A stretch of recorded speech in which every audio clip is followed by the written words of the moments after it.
And now we will call forth our executive public witness.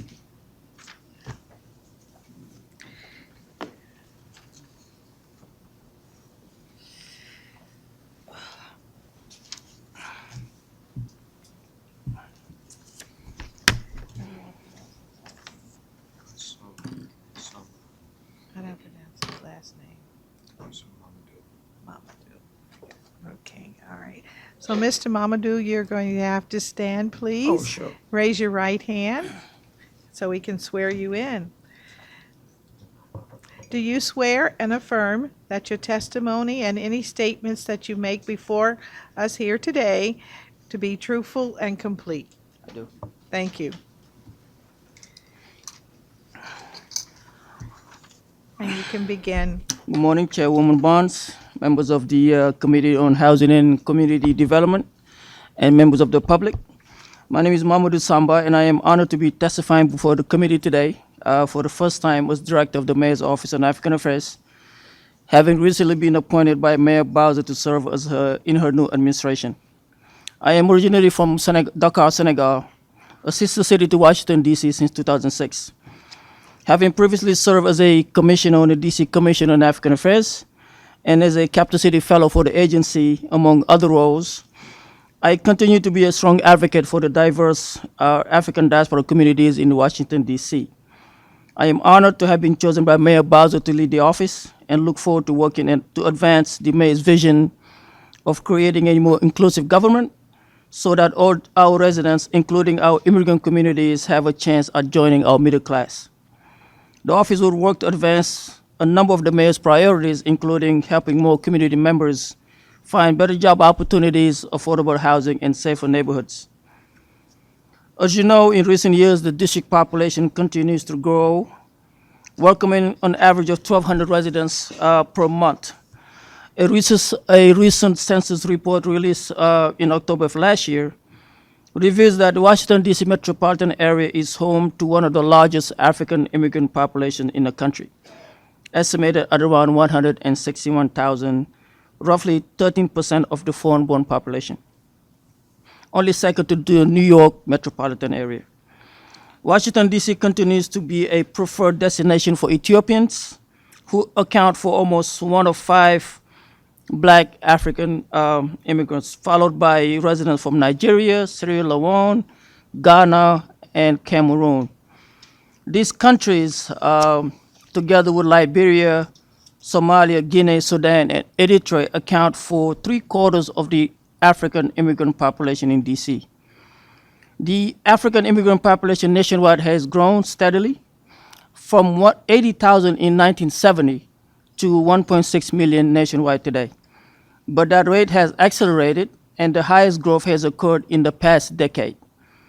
Like me, many African-born residents proudly have chosen the district as a second home, which makes it even more important that as a government, we put in place the necessary resources and tools to allow them to succeed and fully integrate. As you know, the mission of the Mayor's Office on African Affairs is to ensure that the district's growing African immigrant population is aware of and has access to the wide range of services offered by the District of Columbia government. We do so by designing and implementing a multitude of programs and workshops targeting specific needs and sectors. These include health education outreach programs, capacity building, technical assistance workshop for African businesses and entrepreneurs, and nonprofit organization, multicultural awareness, language access outreach, and youth development programs. In addition, we administer a community grant intended to fund nonprofit organizations whose programs reflect the mayor's priorities and provide culturally and linguistically targeted services and resources to the district African immigrant community. In FY15, consistent with previous years, 8 community-based organizations received funding. For example, the African Women Cancer Awareness Association, a recipient of the Office on African Affairs Community Grant in 2014, in FY14 and FY15, provides cancer screening, education awareness, and resources to low-income and underserved African women in the district. Similarly, other recipients provide computer and job training services, language access support, and promote multicultural awareness. Under the Bowser administration, the office will work to collaborate and partner with community leaders, private and nonprofit organizations to provide services and information aimed at augmenting access, raising awareness, and improving the lives of the district's diverse African communities. We are particularly excited about furthering our collaboration with other district agencies to help raise awareness of issues faced by Africans, increase cultural competency, and help district government agencies and staff better understand and deal with the unique, rich, and yet diverse community. Perhaps more importantly, the African community is even more excited about this partnership and is increasingly taking more active roles in helping the agency enhance customer service, better tailor programs, and workshops to improve community and inter-community relations. As we near the end of the 7th week of the Bowser administration, we continue to evaluate program effectiveness, put together plans for the rest of FY15, and prepare for FY16, all the while continuing to engage the community, other government agencies, and stakeholders. As you may have heard, the mayor has deemed Fresh Start February all about engagement. She's encouraging DC residents, including the African community, to join her to discuss priorities for FY16 budget. The mayor is hosting budget engagement forums that are designed to be interactive discussions with DC residents to help shape budget priorities. These forums are scheduled for Thursday, February 19th at Western High School, Saturday, February 21st at Anacostia High School, and Monday, February 23rd at Dunbar High School. Public input in government is an important priority of the mayor's, which is why she's ensuring these forums happen before she puts together her FY16 budget.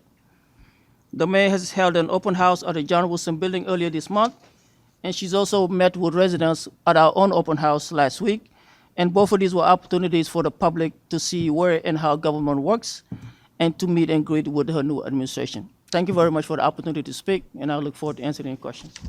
Thank you very much, and congratulations on a successful open house. Thank you. I wanted to first start with just a few questions, Sure. but you mentioned 8 grants that were given primarily regarding the issue of health. I think you articulated some about the health program. Yes. Just wondering, 8 grants, what is the, do you know the dollar value of your grant program? I'm just curious. Well, the grant is $100,000, 106 to be exact, I believe. All right. And is that the one grant for the health, or is that the total No, amount that you have to grant? yes, that's the total amount that we have. Okay. And it's split between 8 organizations. One of them does the cancer awareness for African women. Okay. Are these organizations African groups, or are they groups that happen to work with African populations? Not all of them are African groups. They are organizations that are either Africans or serve the African community in the district. All right. Well, during the budget cycle, I'll look forward to hearing more about them and, Sure. and how they work. Sure. You also had at some point mentioned to us that, and we have heard that there's a need for additional translating services in your office. You want to tell me a little bit about that and what your thoughts are on that? You've heard it as well here this morning. I don't know if there are needs for additional translation services. We do provide translation services in my agency. 2 groups, the Ethiopian community, Amharic, and the French community are the 2 largest. And we have things pretty much covered, in my opinion. I'm fluent in French. My deputy is fluent in French. I just hired an intern who's fluent in French, and I'm looking to fill that position with someone who is very much fluent in French. So French is pretty well covered, and we have the same thing going on with Amharic.